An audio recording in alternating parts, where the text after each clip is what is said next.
Yes. Did you say she was on both sides? I mean, you know, they want I don't want to send him a person. Well, but she's not doing that.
The girls who were at the hospital, she was who said story.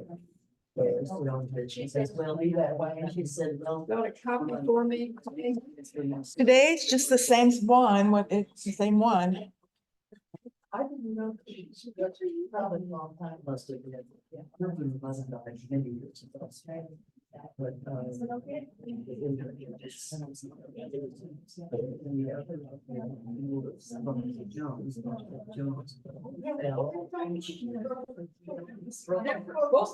I tried, I followed it. Well, I bet she was trying to get her to around. This water smells funny. Oh. Oh, okay. I know those basements there. Yeah. Mine are so narrow, I don't think I can. But anyway, I went out to her this morning. So the time I broke my ankle, but one has a boot, one ankle and foot, has a boot. The other one, they're waiting for them to see it. They're waiting for the MRI results to see what it is.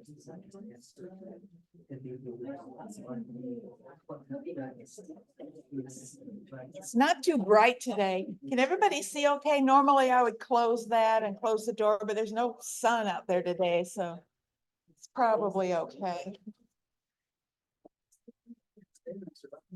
Yeah. Okay. This is continue with the video. Okay, welcome everybody. We're finishing off the Middle Ages today, hopefully. I sent out the list this morning for the next section of Renaissance and Baroque, and hopefully you received the email that has the PowerPoints in it. I tried them a different way this time because the Google Drive wasn't working for everybody. So hopefully you received that. If you're interested, you may not care whether you get them or not, but Hopefully that worked. If so, I'll continue doing it that way. So I don't know if we'll get to that or not. Yeah, there's the medieval one is on the right. No, that's, go ahead, but that's not medieval, that's the new one, but we're not gonna get there today. Take another one of those. This is the same one. I send these out, everybody, so you can like keep them and use them more than once. I don't make new ones for every class.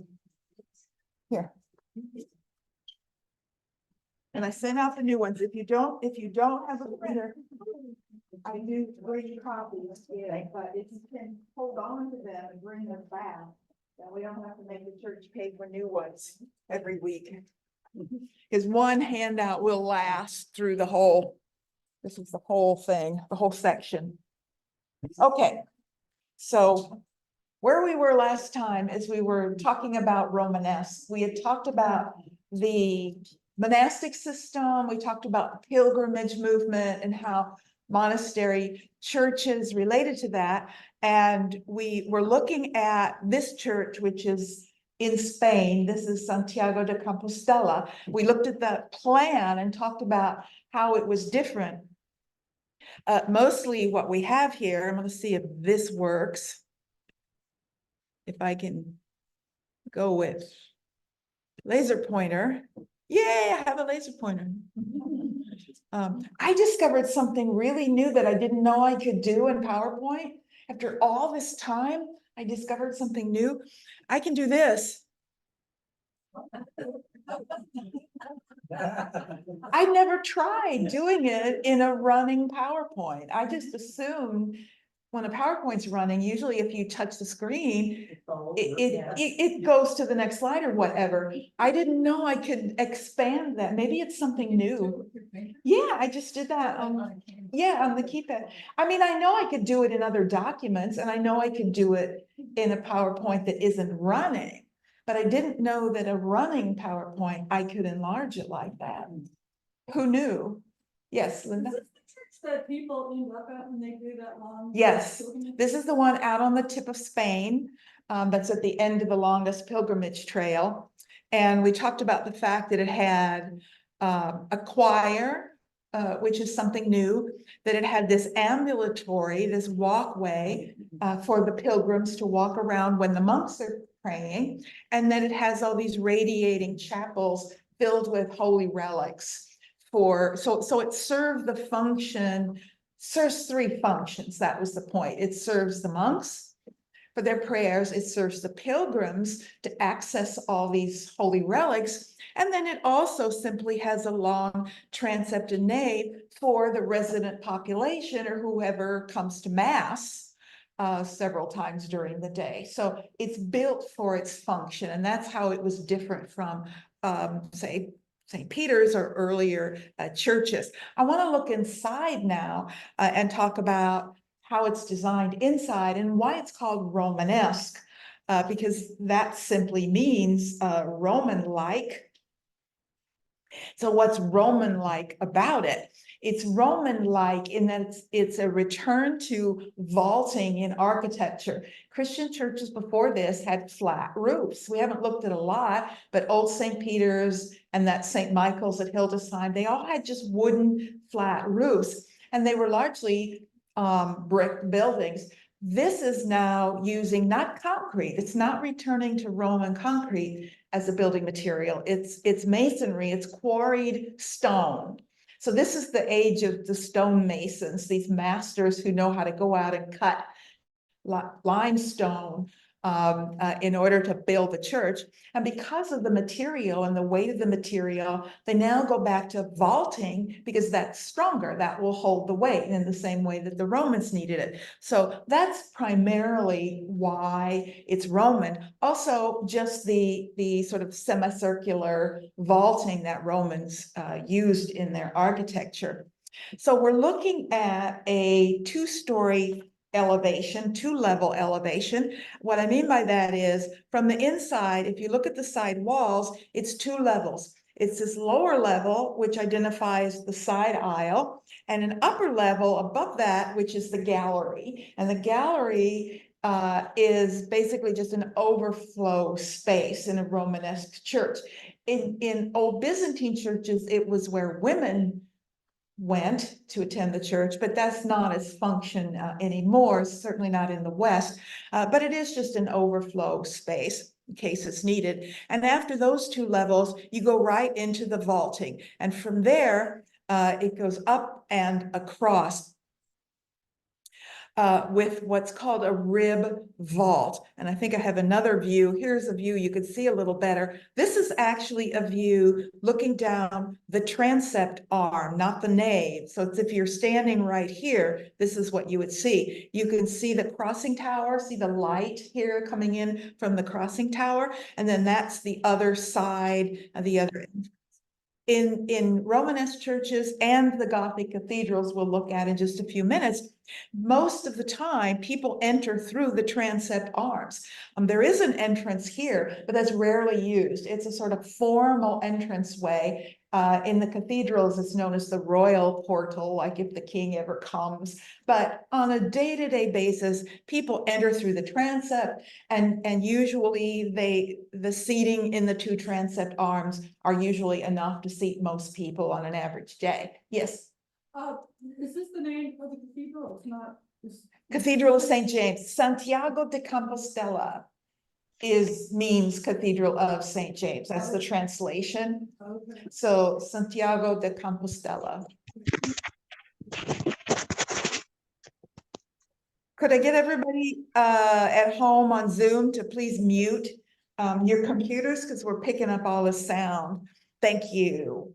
Yes, I do. 1078 to 1122 is the principal time frame.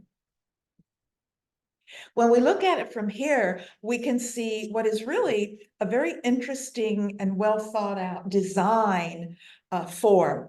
Over the side aisles, you have one arch, and then above that are a single, actually two smaller arches with a pillar right in the middle of them. The columns are what I want to look at. Earlier churches, like Old St. Peter's, simply had a single column right here that held up the arcade. These, however, have a complex form known as a compound pier. And while this bundling of forms looks complicated, it's really not. It's a either a round or a square pier, and they alternate round versus square every other one. And then four half columns, or what we call engaged columns, four engaged half columns on each side. And it creates this interesting design that looks like a bundt cake. If you've ever seen like an irregular sort of shaped bundt cake, that's what they kind of look like to me. But it comes from having a pier and then four half columns. One half column faces inward and creates this arch. One half column is on the other side, one is on the inside, and then one is on the outside facing, in this case, the transept. That half column doesn't stop. As you can see, it goes up, and then instead of stopping, it continues up and up and up until right here at the spring point, I'm gonna use the right terminology now, it begins to curve and forms this rib, we call it a rib, that goes all the way across and down the other side, creating these individual bays. So each one of these arches in the side aisle is a bay, and they form this rhythm as you walk through. It's like bay, bay, bay, and it pulls you down and through the church. But it is a simple barrel vault. It's just the same Roman barrel vault that we saw before. The only difference being it has these ribs that give some added support to the structure. Notice how much light is coming in through this lantern tower or crossing tower. I will say that when you see a photograph like this, it is artificially lit. It would have been much darker in the church. Even today, they're much darker than this. And at the time, pre-electricity, they would have been quite dark. And the cathedrals we'll look at in a few minutes are very, very dark, and were even then. Now, something new with these pilgrimage churches, and that is the use of sculpture on the outside of the building. And we're going to take a look at a typical Romanesque portal or doorway. Typically, and here are two different examples, one sort of larger than the other. You can see the great sort of hemispheric arch over it. Sometimes there are two doorways with a trumeau in between, which would have sculpture. Sometimes these are called archivolts, and they will sometimes have sculpture in them. Jambs, the door jambs are basically what's on either side of a door. We still use that terminology. They begin to have architectural sculpture on them, beginning with churches like this. So we're going to look at some examples of jamb sculpture. That's what we mean by jamb sculpture. It's located on either side of the door. Some aren't large enough. They don't really need a trumeau in the middle. Others do. Remember, this is basically post and lintel. We've got a lintel here and a post in the middle holding it. This is something we've seen before. So let's take a look at the area that I want to focus on, which is the tympanum, which is this half circle area directly over the door that's going to have sculpture designed primarily for pilgrims and others living in the village. You know, in these pilgrimage churches, because there are so many pilgrims on the road, the pilgrims in the church are always going to outnumber the actual residents in the village, because the pilgrims are coming in and out. You'll have thousands of pilgrims where the village may have 800 people. So you're going to have more pilgrims. So it's really focusing on the pilgrims. This is the church of Saint Lazare. Saint Lazare is Saint Lazarus, the brother of Mary Magdalene, the guy who was raised from the dead, Lazarus. And it's a church that was very popular in France, in Autun. It's a church that was very popular because it was associated with healing, because Lazarus was revived from the dead. So his relics are going to be very important for those who are looking for holy relics that relate to healing. So very popular church. And I want to take a look at the imagery in the trumeau, in the tympanum, because it is the most famous of all churches from this period. The tympanum depicts the Last Judgment. It's a subject matter that becomes very, very popular after 1000. It's not a subject you saw in early Christianity. Early Christianity tended to have more, you know, we saw it focused on like the Good Shepherd and Christ in Majesty, but it tended to be more sort of positive or uplifting subjects.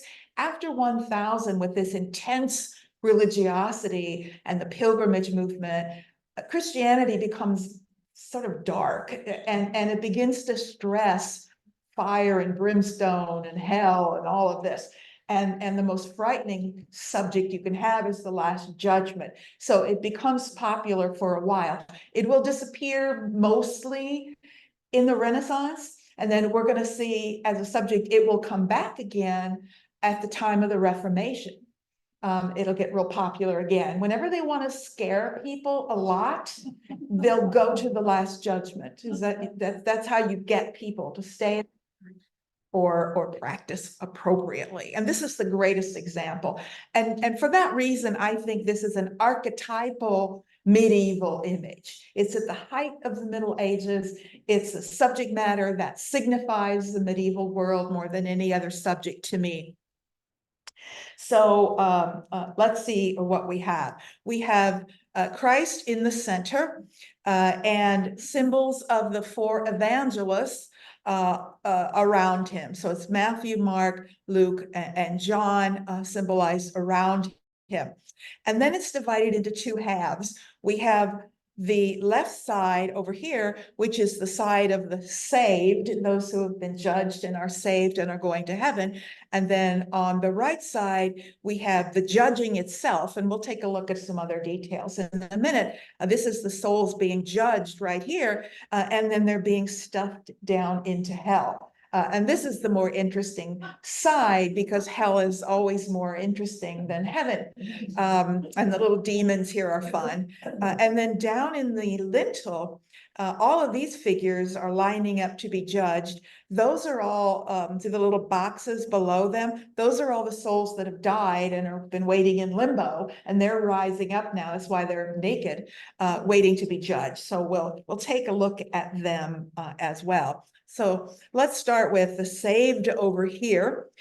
We have Mary, Virgin Mary over here, and an angel, and then all these wonderful angels who are leading the saved, leading people and helping them up into heaven, which is depicted as a sort of ideal city. You see this Romanesque sort of design, arches here, as if heaven is another church. Here's some detail as well of the figures. Now, these would have been originally painted. All of the sculpture on these churches was all painted originally, making them easier to see, because they'd be pretty hard to see because they're pretty high up. But of course, none of the paint remains. There is an inscription. There's a very long inscription on this side. It says, thus shall rise again everyone who does not lead an impious life. An endless light of day shall shine for him.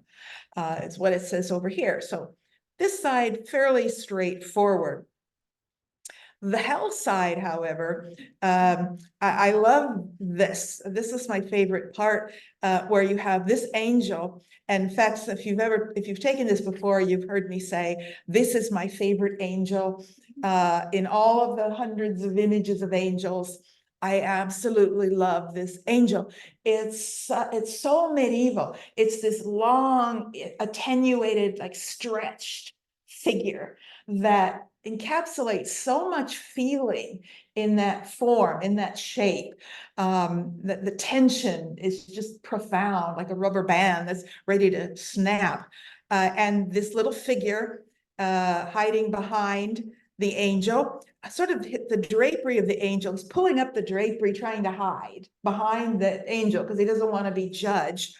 And then we have the demons over here, and then it's broken, it's partially broken, but this is a scale. So you've got sort of two baskets on either side, and this person the angel is winning. And so this person's going to be saved. But I love the little demon over here who's reaching up and grabbing the scale, trying to cheat, trying to pull it down and way down the other side. Can you make that bigger? Oh, gosh. Yes, I can. So what are they weighing? They're weighing the soul, the souls of the beings. I can't tell what what is actually physically in there. So I'm not really sure. I know in some cases, yeah, you can't really see what it is, but in some cases, like over here, this is where they're being stuffed down into hell. This is like a whole city is being stuffed into hell. You can see these little legs sticking out. Somebody's been stuffed. It's called the hell mouth. This is how hell mouth. That's how they envisioned hell in the Middle Ages. May I ask, I see the wall back behind. Yeah. Is this all stone sculpture Yes. that they put on the stone wall? Is it put or is it carved? That's a really good question. I'm pretty sure it's attached as opposed to carved into the wall. It's a different material. Yeah. Yes. On the top of the scale, there looks to be something like a baby above the angel. Here? Yes. It's probably just a little person. Most of the people have baby proportions. Yeah, I don't know who it is, but A baby. So is there any relation to the whole idea of the Egyptians weighing? yeah, isn't that interesting? Yeah, the Egyptians weighed your heart, and Christians weigh your soul. So yes, they're clearly related. Maybe it's just the idea of a scale. I think it's just sort of human nature to think of this is the world they lived in. They weighed things all the time. We don't use scales much in our life, not that kind of scale.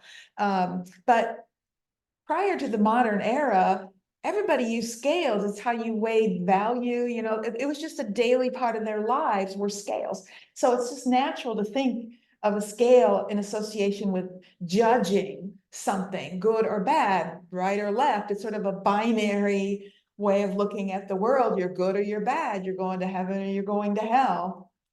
Yeah, So I've never, some of these images are really hard for me to figure out what's going on. I know, they are difficult. So I'm presuming that kind of little basket thing is going to be whatever the way. Yes, those are the two sides of the scale. Okay, so my question is, have you seen something like this, similar to this in other sculptures? Judgments, Well, no way. they're always shown weighing. The scales are used, we're gonna see some 17th century Baroque paintings in which scales are used as metaphors for judgment, for the, not necessarily the last judgment, but just somebody making a judgment about their lives or whatever. So scales are typically symbols of judging things, judging something, weighing your options. Yes. What was going on plague-wise? Plague-wise, this is really before the big, first of all, there were always plagues before the modern world, on and on. But as far as the big plagues, we're talking 14th century. Okay. So this is too early. But the plagues are very relevant to the end of the Middle Ages. We will talk about that. One reason for the end of the Middle Ages, the plagues are actually very helpful in ending the old feudal system, as the Crusades were, but just sort of ending the whole Middle Ages, because it was a massive reduction of population, and that's what Europe needed at the time in order to become economically prosperous. Irony, but yeah, they will be relevant. So we see demons stuffing everyone down into the bag or the hell mouth. And the inscription on this side says, "Here let fear strike those whom earthly error binds, for their fate is shown by the horror of these figures." I mean, this has one purpose, and that's to scare the hell out of anybody walking through that door. It's the one thing you see as you walk through, and it just governed this moment in time. Yes, Was this also because nobody read in those days, so everything absolutely. was done in pictures? It had to be imagery. If you're gonna scare them, you gotta scare them with images. You can't. But even today, an image of like this is gonna scare people more than a written word. Even to a literate person, showing them hell is gonna be stronger than writing them a letter about what hell is like. So yeah, but they were illiterate, and so imagery matters. It's interesting to think about sort of where this style comes from, because it's very, very shallow relief, very low, and very flat, very two-dimensional. I mean, there's no Christian sculpture largely before this, not on any large scale, earlier than the Romanesque. So they're largely looking to two-dimensional art as a model. And this is a painting from a church apse, and the similarity to the sculpture is pretty clear to me, that this is the model. They're just taking a form like this and slightly raising it off the surface. So it's still very two-dimensionally conceived, not really thought about in the round in a way sculpture will be in the future. I also want to say something about the historiated capitals. All of these churches have a lot of columns, both outside and inside, and they, instead of using, I mean, they're certainly influenced by Greco-Roman capitals, you know, the tops of columns, but they preferred historiated capitals. Historiated means they tell a story. It just means there's a narrative. The word histoire in French means story. It doesn't mean history. When we talk about history, it comes from the word for story. So history is a story of things that happened in the past. So it just means it's a narrative capital. So we've got here the flight into Egypt, another way to teach, another way to speak to citizens and pilgrims. And I love the one on the right, the three magi asleep. In this story, an angel appeared to them when they were sleeping and warned them not to tell anybody where they were going, you know, that this was meant to be kept secret. But I love the way it's depicted. The three of them, as if seen from above. You're supposed to imagine you're seeing them from above, while the angel you're seeing from the side. So it's a weird bending of space. It's very reminiscent of art from where? Egypt, right? It's very Egyptian. The Egyptians were twisting things and within a scene because it's informational, and this is informational. And I also absolutely love this rug blanket thing that's over them. Isn't it interesting? I see it more as a rug that they like picked up and covered themselves with, because it's round. I mean, it appears to be round, but really beautiful. And then you've got these sort of leaves, these leaves growing up that come right out of Roman columns and capitals. This is just remnants from the old Greco-Roman style of capital. Do you know what these have been carved? When? Would these have been carved? Yeah, these are carved in stone. This is stone. Anything in stone is going to be carved. And there's just one last piece I want to look at quickly. Most of the time when I choose works of art to show and talk about in a class, I'll usually choose a work because maybe it's the best example of a certain idea I want to talk about, or it's the most typical of a certain style. But once in a while, we choose a work of art because it's totally one of a kind. There's nothing else like it out there, and you just have to see it because it's so different. And that's what this is. And we're going back to Norman Britain, and I want to talk just briefly. This is our final incursion into Britain at this point. We've seen several waves of people, the last being the Normans in 1066. The king, the British king, the Saxon king, Edward, dies, and he had promised his throne to William of Normandy, which is on the coast of France. However, Edward's brother-in-law, Harold, usurped the throne for himself, thus causing the Normans to get very angry and invade Britain. And so we're talking about William, or William the Conqueror, and the invasion of Saxon England. And I'm talking about the tapestry, the very, very famous. Yeah, I know. I haven't seen it. I would love to see it, but I haven't seen it. The embroidery, the Bayeux embroidery, which for all of my life and forever before that was known as the Bayeux Tapestry. But the fact is, we've always known it wasn't a tapestry, and somebody finally decided to call it what it is, which is an embroidery. And there's a big difference between a tapestry and an embroidery. A tapestry is woven, and the image is literally woven as the fabric is woven. An embroidery, however, is merely stitched into fabric, plain fabric, and that's what this is.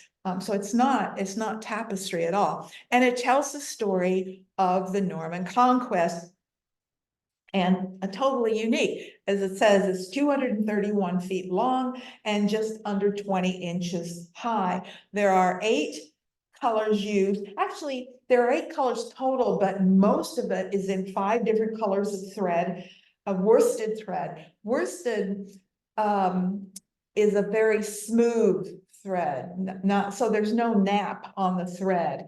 And there are 70 individual scenes. As far as who made it, there's a lot of debate. It was commissioned by Bishop Odo. Bishop Odo was the brother-in-law of William the Conqueror. So this is one of those, the story is being told by the victor, which is typically the case. And clearly a lot of women made this, there's debate whether they were in Normandy in France or whether they were in Britain. People disagree, and it's been in different places. It's in France now. It's at Bayeux. Did you see it at Bayeux? It's back at Bayeux, but it was in Britain for a while.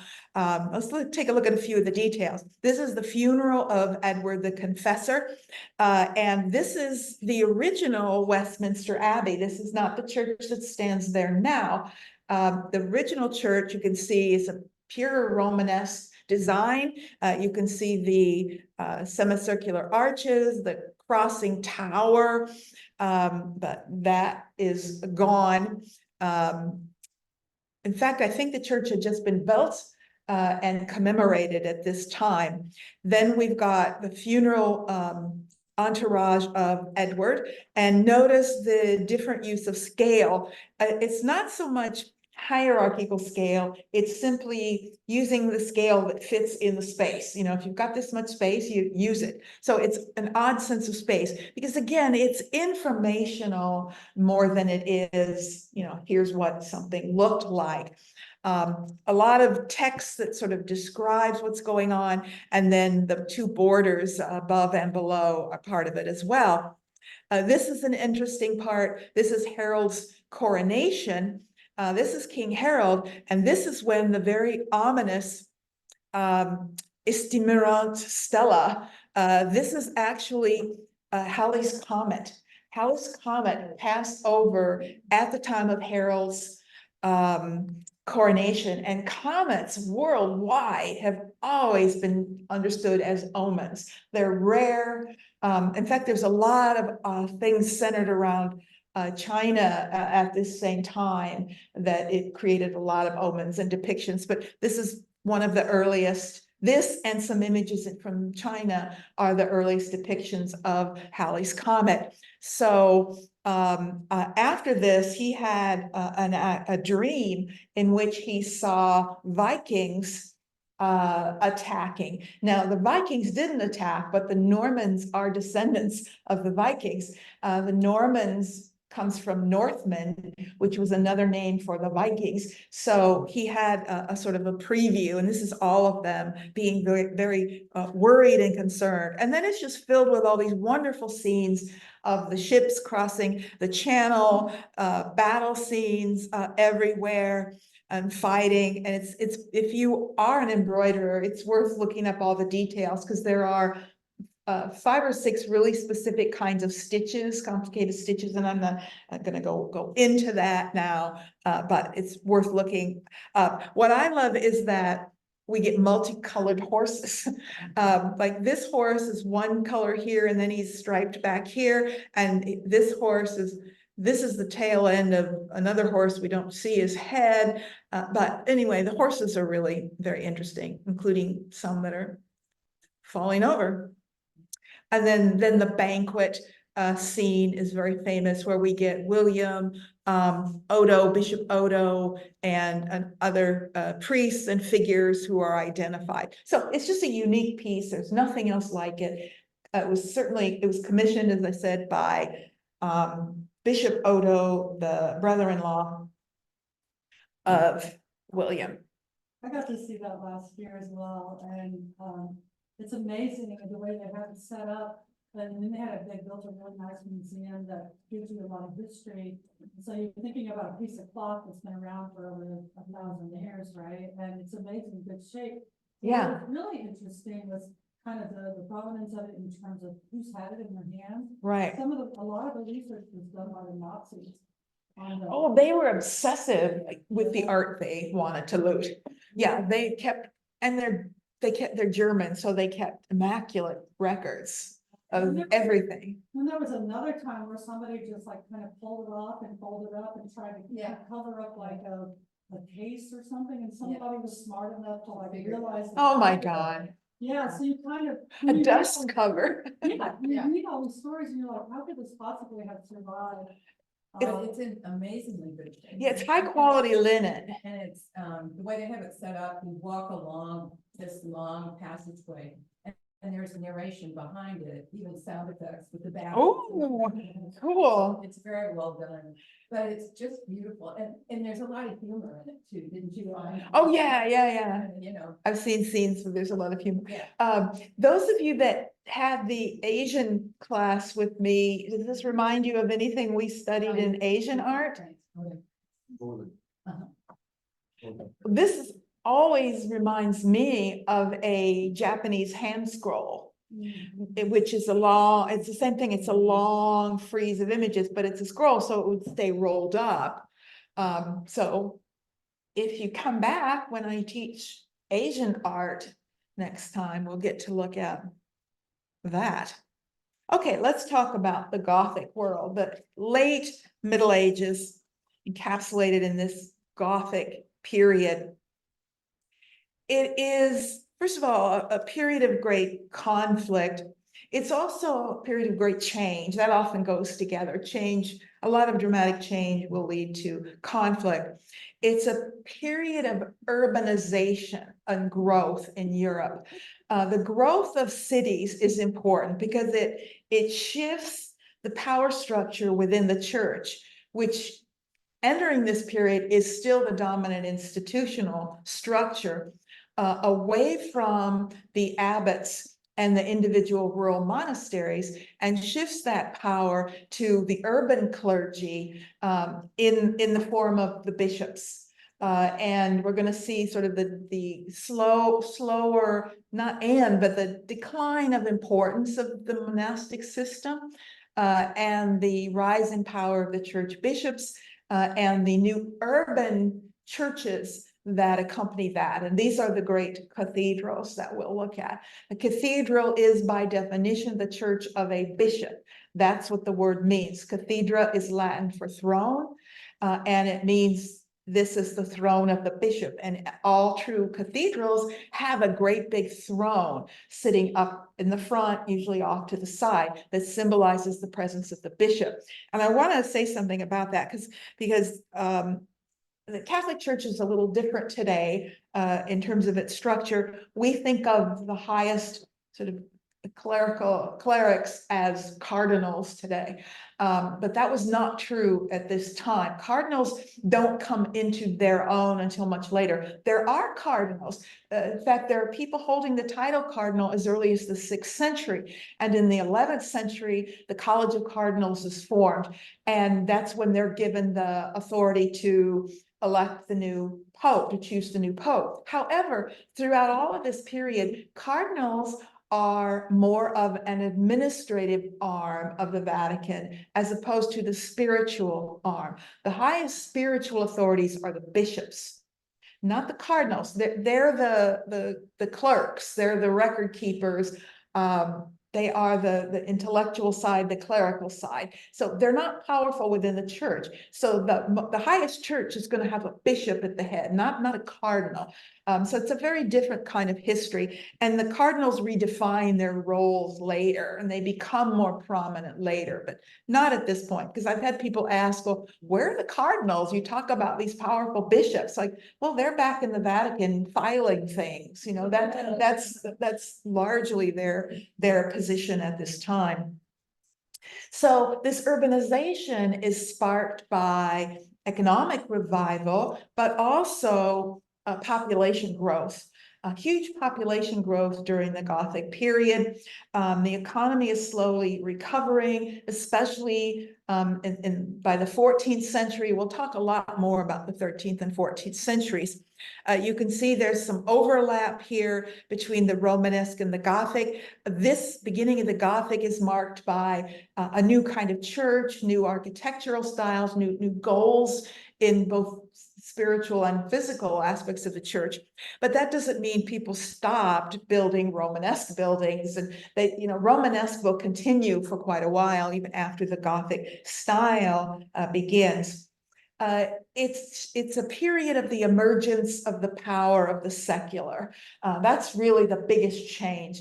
It's not that the church isn't still powerful. It's just that it's not the only powerful institution anymore. Secular powers are becoming very, very important, very strong, building more and more centralized government and aligning themselves with the church, with the understanding of that this will even further enhance their political power. So all of these things are going to lead to new practices, new subjects in art, new ways of building churches themselves. And I want to talk about these new architectural structures. Now, this church you see here, that's not a Gothic facade. This is that hodgepodge church that's been rebuilt so many times. It's Church of Saint Denis in Paris. When we were looking at Merovingian art, and I talked about that tomb, they found that pre-Christian tomb they found below the tombs that they knew that were there. This is Saint Denis, this is the church. And the abbot of Saint Denis was Abbot Suger, and Abbot Suger is probably the last of the really powerful abbots, meaning it head of a monastery, and he wrote a number of treatises about reform in the church reform, and what he called for was, he was tired of this Romanesque darkness, and I mean that metaphorically as well as physically. He wanted a bigger building that let in more light so it wasn't dark. He wanted to do away with these metaphors of everything being dark. He wanted to lighten it up. He wanted light and he wanted more joy in the church. And so he's responsible for a lot of church reform at this time, as well as new building styles, which he sort of oversaw. He aligned himself with Louis VII, the king at that time, because he knew this would extend his power. He, as an abbot, only controlled the Ile-de-France, and the Ile-de-France is that small area right around Paris. But Louis controlled more. He didn't control all of France, but he controlled a lot more than the Ile-de-France. So the minute he aligns himself with Louis, and they decide, well, we rule the same thing, you spiritual and me secular, suddenly now the church has expanded its control to all of the territory of Louis. So he understood the power of this alignment. When the Saint Denis that stood at that time, none of which you see here, when the apse inn burned, they decided to rebuild the apse. This is not uncommon. When you have these big, expensive churches, if this little section is damaged, you just rebuild that section. You don't tear the church down and build a whole new church. So he had rebuilt the apse end of the church where the altar is located. And that new apse was built in this new style. It was sort of an experimental style of Gothic architecture. And this is the first use of these new forms, which we're going to look at. And it was very popular. And of course, they continued it. You can see all these sort of X's all over implies a new kind of groin vault. And we talked about the groin vault and the X pattern before.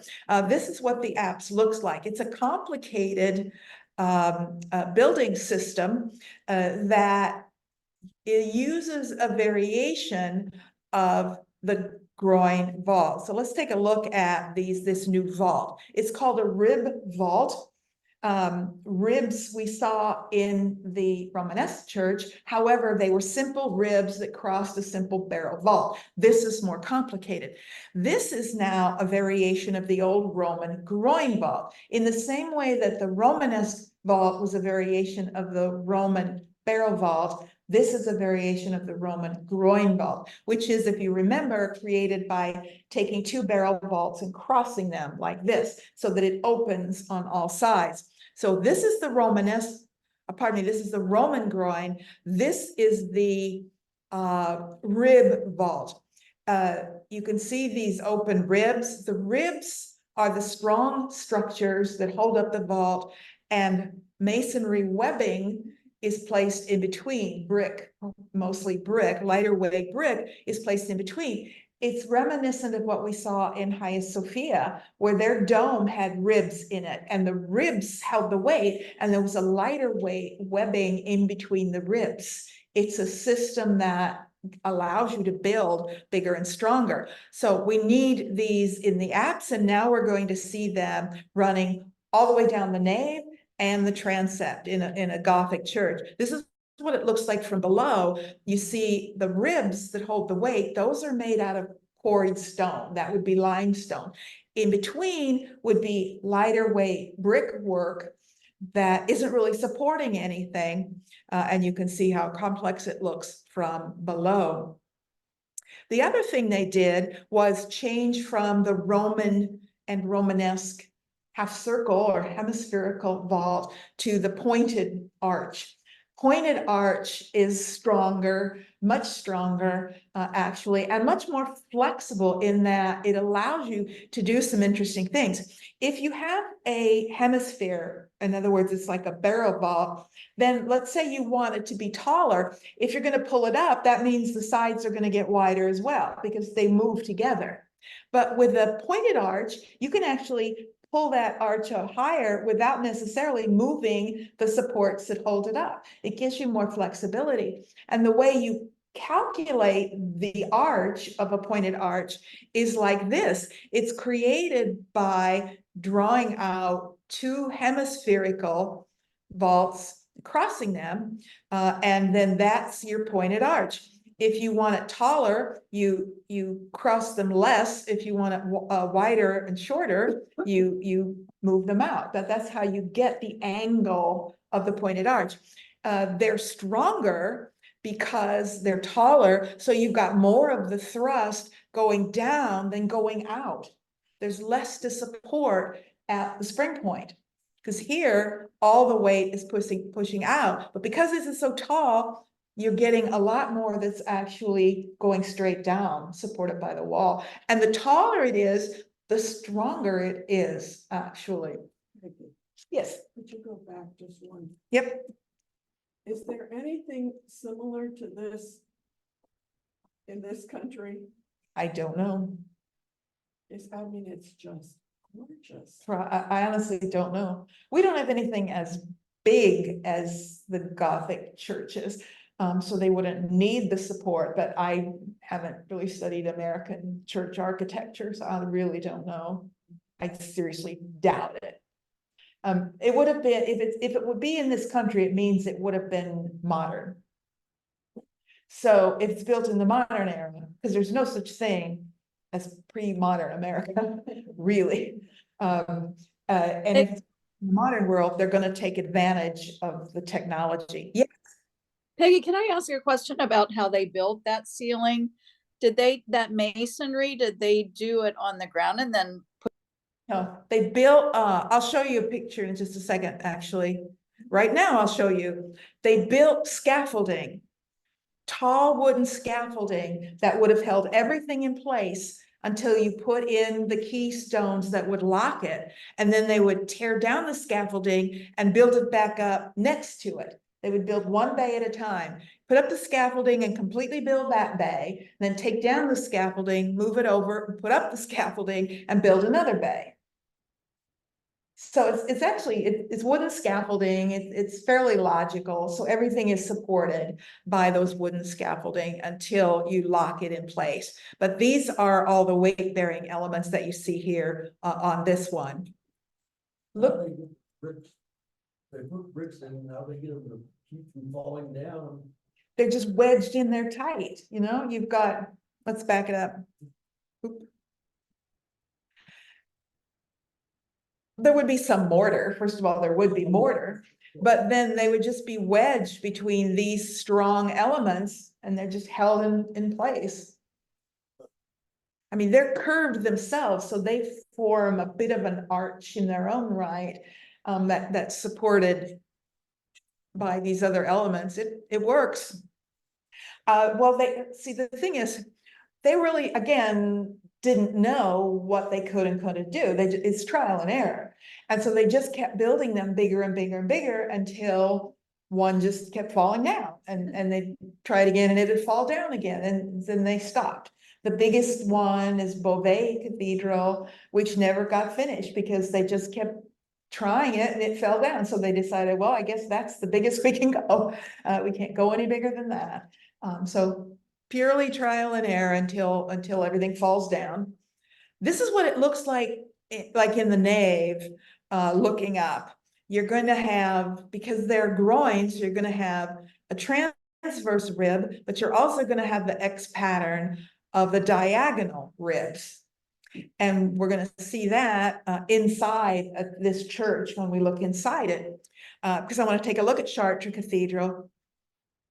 First of all, let me get comfortable. This stool is like this. It's this shelf down here where my feet is in the way. I'd like to just cut that little shelf off. Then I'd be just fine, but I don't think they'll let me. First of all, every Gothic cathedral has the same name. They're all Cathedral of Notre Dame. Every one is the Cathedral of Notre Dame. But that gets confusing when you're talking about them. So we call them by the city they're in. This is actually the Cathedral of Notre Dame in Chartres. And there's a Cathedral of Notre Dame in Paris and a Cathedral of Notre Dame in Reims and Amiens in every city. But they're all dedicated to the Virgin Mary. This is sort of at the height of the cult of the Virgin. They're all dedicated to Notre Dame, Our Lady. But I'm just telling you now, we're going to call it Chartres Cathedral, but it is Notre Dame. Okay, Yes, that steeple thing on the right. right, is that what we were talking about, that they used and then kept going and pushing it up? And Well, the towers weren't really the problem in terms of supporting weight. The problem was the vaulting inside. It's the vaulting over the nave that kept falling in. Towers is not that hard to build. It's the vaulting where you don't have a lot of support. That's where it got tricky. What were we talking about, when you said you could go? Scaffolding? Yeah. Yeah, just a wooden scaffold, just something, a big wooden thing. Where would it go? Inside the nave. Let me back this up. Okay. See this wooden thing? This is the scaffolding. That's just a wooden platform, just like scaffolding that's used today. You see on the outside of buildings, except we don't use wood. But it's just there to support whatever you're putting up until you can lock it in shape. And then you take a deep breath and cross your fingers and remove the scaffolding. Don't stand under it, but hope it stays up. And it mostly did.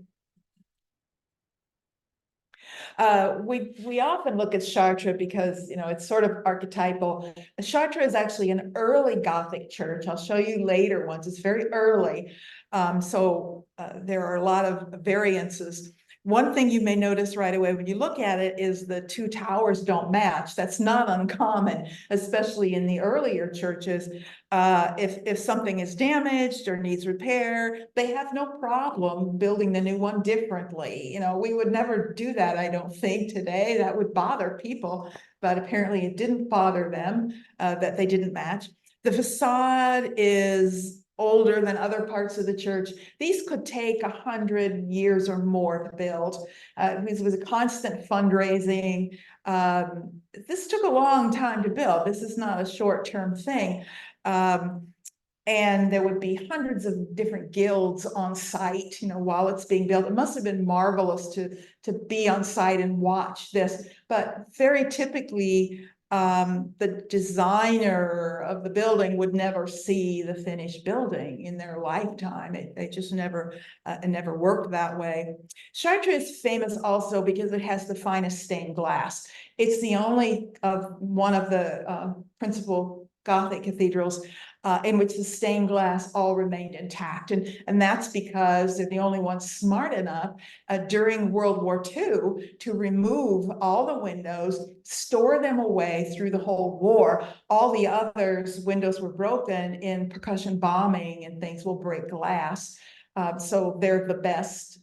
And then they were undergoing, then they underwent a massive cleaning project they were still working at it in the 80s. I was there in 89 and they had it about half finished, about half of the windows had been cleaned, which was really great to see because you could see what it was like before. They were almost black because, you know, these were lit with candles and torches for thousands of years. I mean, the soot on the windows just blackened them. But when you clean them up, they're stunning. It's all finished now as a project. You can see in this photo how it dwarfs the city. You can imagine what it would have been like at the time. It's still pretty darn impressive in terms of its scale. And this is a small cathedral. This is an early small cathedral.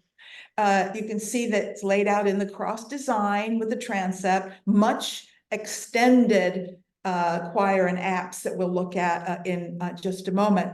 So let's look. This is a plan of it. We're going to talk about all these different parts, etc. It's a complicated structure, a complicated design. You notice there's no crossing tower as we had in the Romanesque. That's gone and is replaced with two towers, sort of bell towers in the front. These are elevations, sort of internal views, where you can see the changing style over time. Paris is actually even earlier. Paris is a very early Gothic church, the one in Paris.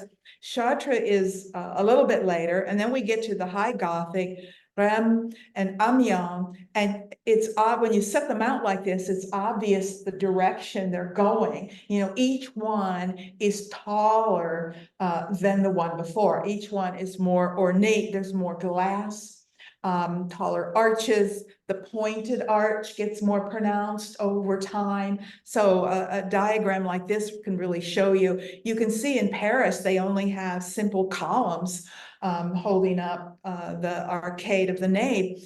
Now, in the Gothic church, the gallery, what used to be the gallery, is replaced. This is not called a gallery anymore. It almost disappears in the later churches.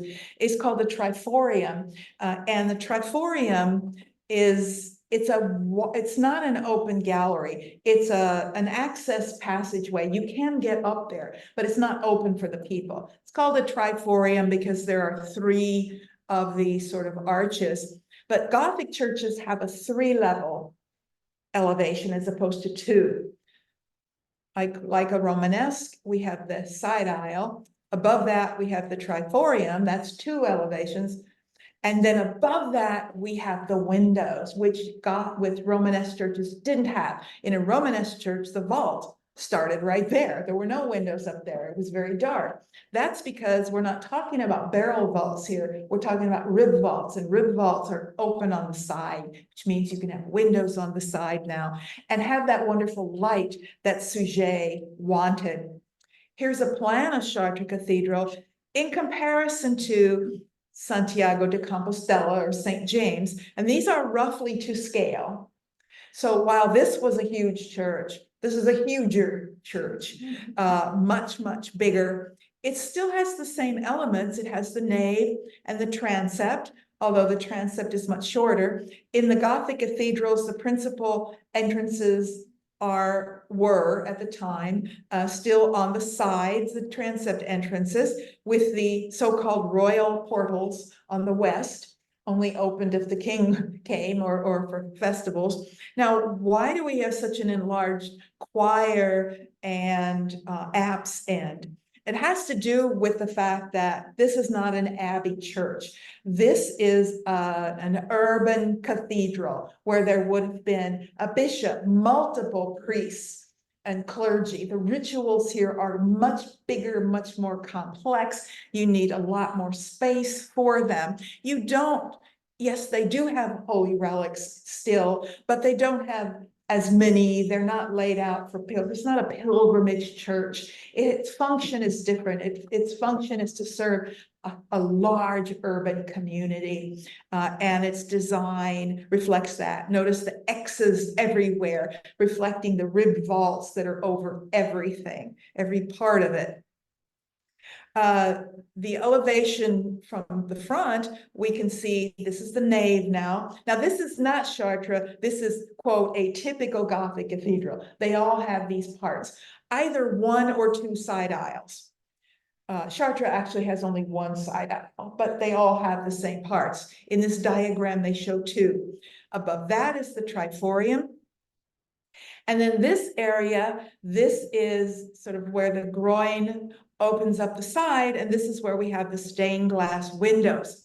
Now, one of the biggest changes in terms of the structure of the building is the new use of the flying buttress. This is what defines a Gothic cathedral, where the weight at the spring point, and we have a point here and a point here, and we have these are the flying buttresses that take the downward thrust and fly it out away from the building so that it is funneled down to the ground in this massive buttress that's away from the side.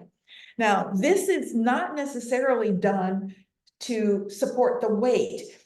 It does support the weight, but you could support the weight by just putting a big heavy buttress here on the side. The problem with that is if you do that, you block the windows. The real reason for flying buttresses is to move the buttress away from the building so that you can open up and let light in those windows. Yeah, you could put a big buttress there and block the light, but that's sort of defeating the point. So here we see them close up, the flying buttresses that are directed out to this massive structure out here that funnels it all the way down to the ground. Now, comparing the interior, here's our Romanesque and here's our Gothic. Romanesque with the single column that goes up all the way across and the barrel vault. Much more complex interior, and it's meant to be difficult to read. You know, churches are a metaphor for the spiritual beliefs of a moment in time. They are the symbol of your relationship to God. And when an architectural style changes dramatically, it means that people's relationship to God has changed and become ephemeral. Now, both of these are artificially lit. Gothic cathedrals inside are not this clear. It's a darker, mystic, mysterious space. And that was part of it, because that was part of medieval religion. It might not have been fire and brimstone anymore, but it was still rooted in mysticism and your sort of self being dwarfed in the presence of God. When you enter a building like this, what do you feel? You feel the same thing today you felt then. You feel very small. You feel very small. And this building is massive and it's unknowable and it's complex. And that's God. That's how you relate to this building, is how you relate to spirituality. And that's going to change so dramatically in the Renaissance, because that relationship is going to change once again. But this is the essence of that sort of mystery.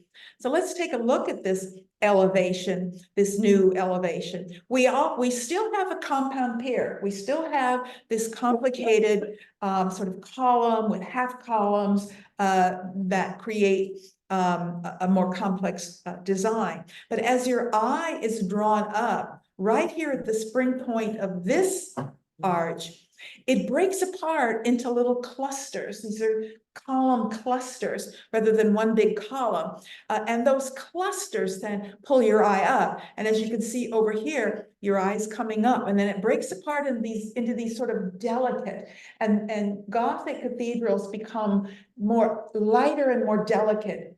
Each one is a little lighter and more delicate than the older ones. So now your eye is being pulled up and pulled up into now this spring point of this arch, where this cluster of columns like explodes and breaks apart, and one goes across to make the transverse rib, one goes to the left to make a diagonal rib, one goes to the right to make another diagonal rib. It's like this explosion of these little colonnettes. We call them colonnettes, which just means little columns, and they sort of explode and take your eye across into this complex vaulting. It's a beautiful system.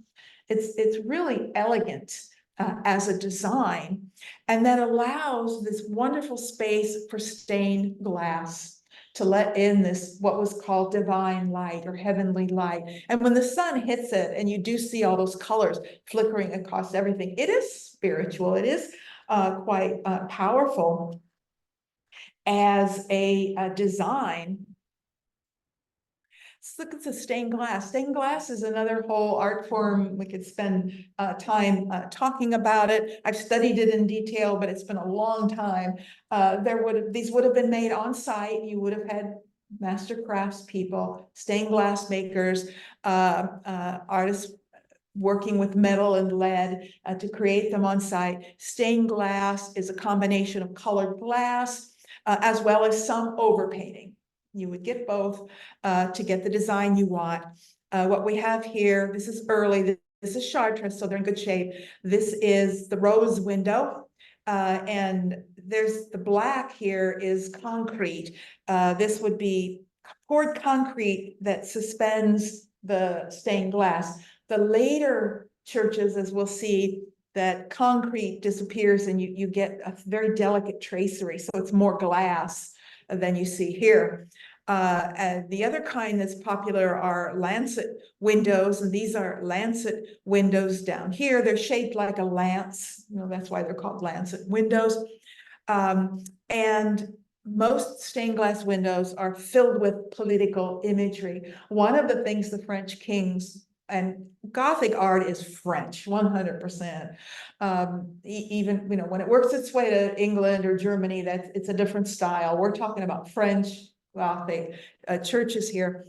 And one important role of these churches is to speak to the glory of the French kings who are constantly building their power. This is the first real secular power that's growing in Europe, and they're going to keep growing for several centuries more. But you'll see constant references to Old Testament kings. They're going to search the Old Testament for every reference to a king, and they're going to put that in the window and identify themselves with those political references to the fleur-de-lis, in some cases, actual direct references to specific French kings.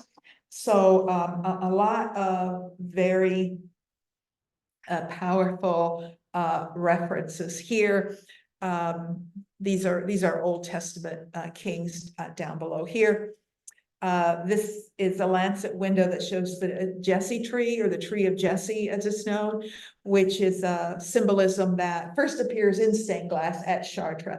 It's a motif using the sort of family tree idea. The tree of Jesse refers to the lineage of Jesus. And we have at the very bottom, you have Jesse, an ancestor, and then there are 43 generations, according to the Bible. There are 43 generations between Jesse, who's the founder of his lineage.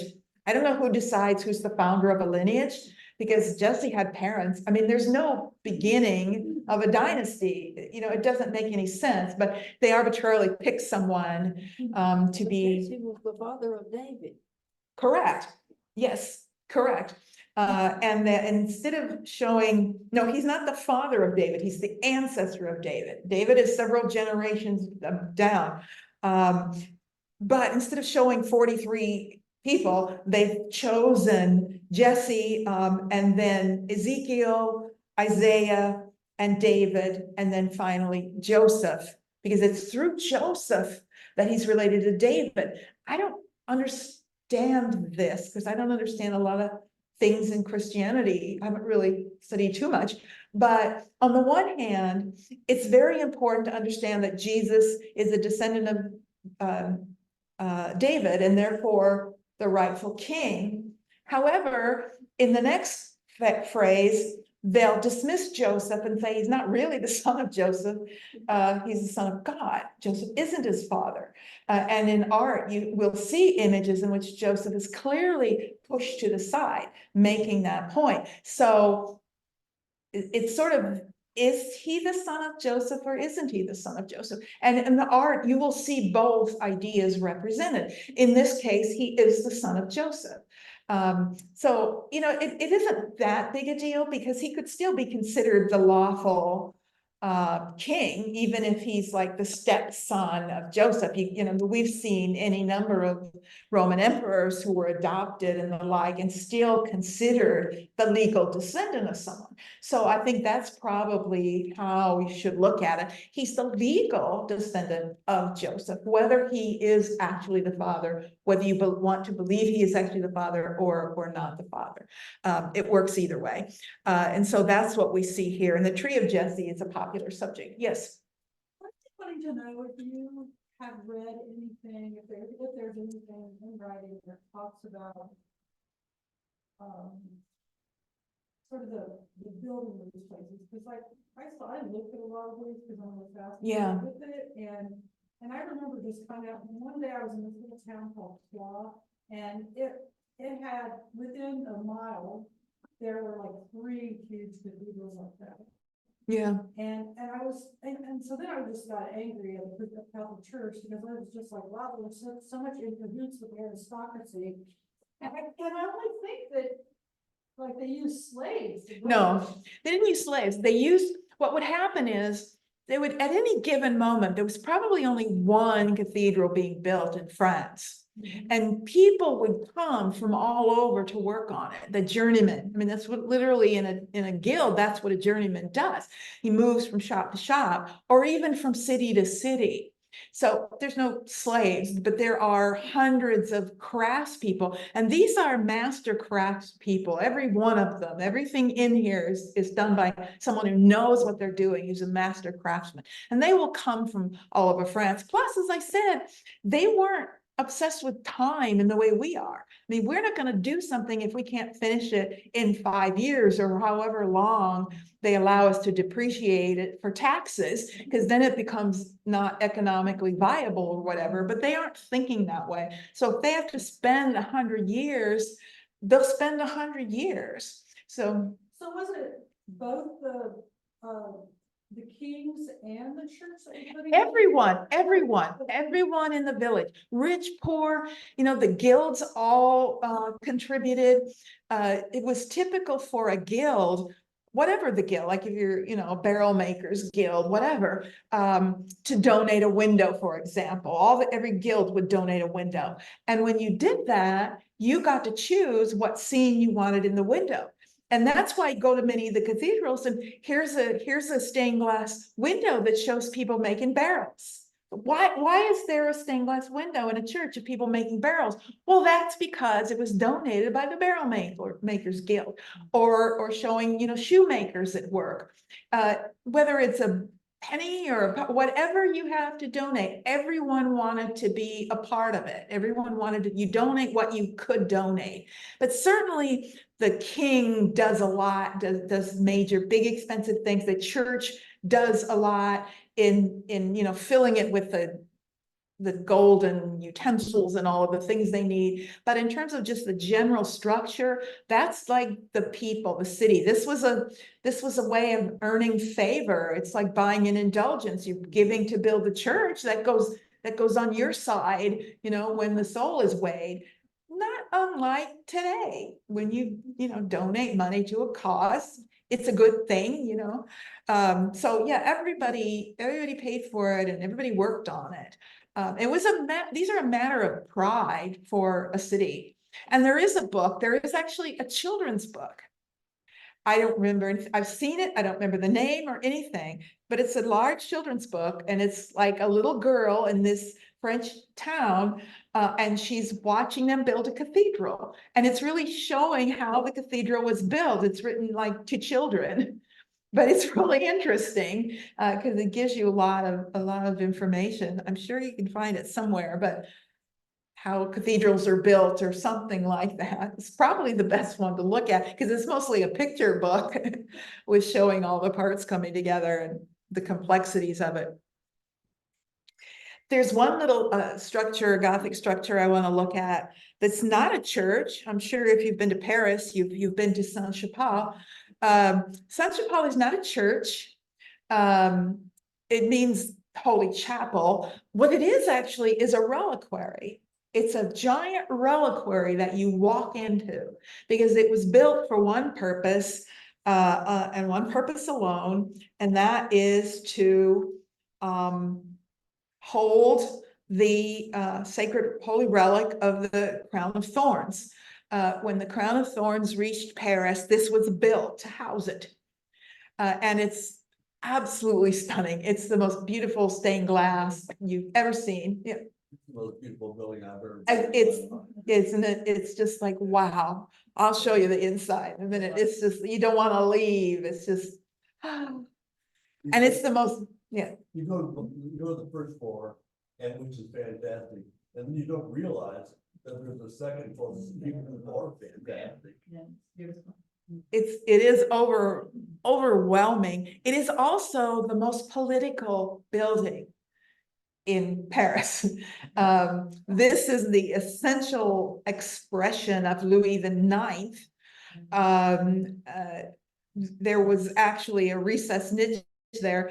It's filled, well, first of all, the crown of thorns has very important symbolic meaning that has nothing to do with its religious history. It's interpreted as the crown of Christ. And the Pope determined that when it reached Paris, this meant that Christ was crowning Louis IX. This is the official, it's as if Christ came down and put his crown on the head of Louis IX. The stained glass windows are filled not only with images of biblical kings, but there are even stories about Louis IX and his kingship. This is all about Louis IX. This is his story. All stained glass, absolutely stunningly beautiful building. And its heraldry, the heraldic designs are to the referencing the French royal house at that time. It is, in fact, where all kings, soldiers are, like, images of all of the kings are on here. It is not where they are crowned. It's not the coronation. Coronation church is at Reims, east of Paris, and I'll show you that. Saint Denis is the burial church of the French kings. Reims is the coronation church. Linking church and state. This is what it's ultimately about in its imagery. The facade itself is transitional. I hate to look too much at it. It's mixed in style, a lot of Romanesque. What I want to look at are the portals here, and we'll take a look at some of these figures. This is the west entrance, known as the royal portals. And I want to take a look. Here are some jam figures. You can see how they're becoming very prominent. They're going to be more prominent later. But I want to look at the central tympanum here, in which we see Christ in the center, the four evangelists, Matthew, Mark, Luke, and John, symbolized by their winged animal creatures.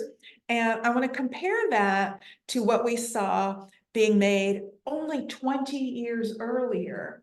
Now, this is that moment of overlap where, you know, in the rural areas, they're still working in a Romanesque style. In the cities, they're working in the new Gothic style. So these could have been made, you know, at the same time, or even the Romanesque could have been made later.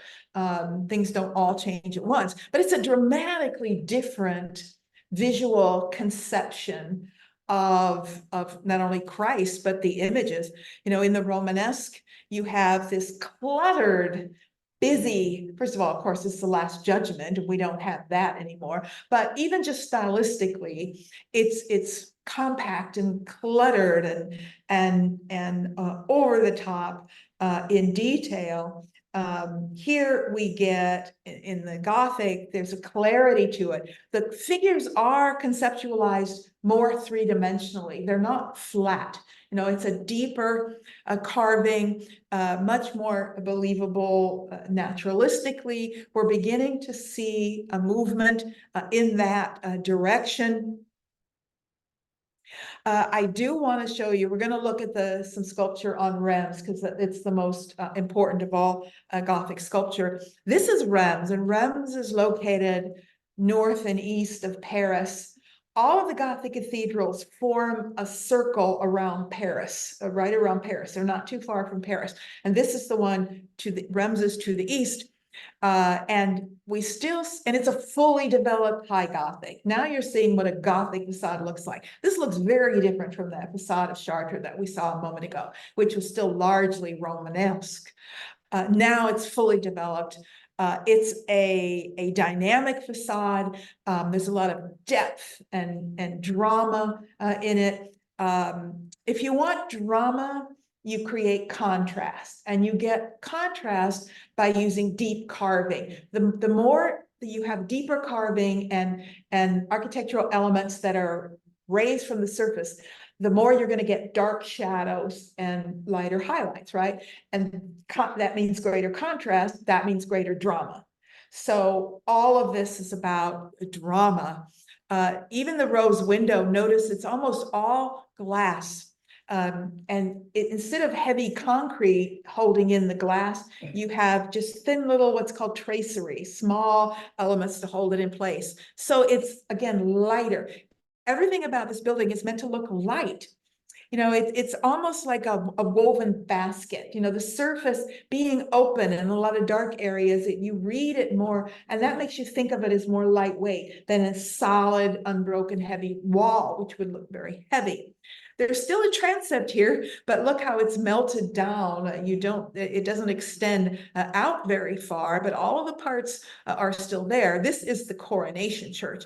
And what I want to look at, now we're getting scale. Now you can see the people. Notice when you look at it from here and you see the big doors, notice the little door inside the big door. The big doors are ceremonial and they throw off the scale. You know, it doesn't appear as big as it really is until you notice the little door, which is itself quite big. And then you can start getting a real sense of scale of these things. So the royal portal, and inside it, they've opened the two in summer. They'll just open it up for the tourists. I want to take a look at the jamb figures, which now are massive. Not only do they extend well past the facade of the building, but so does the whole entrance, the architrave. It's much more cave-like. I mean, the whole building can be seen and interpreted as a kind of holy mountain. This is certainly one way people have often thought of them.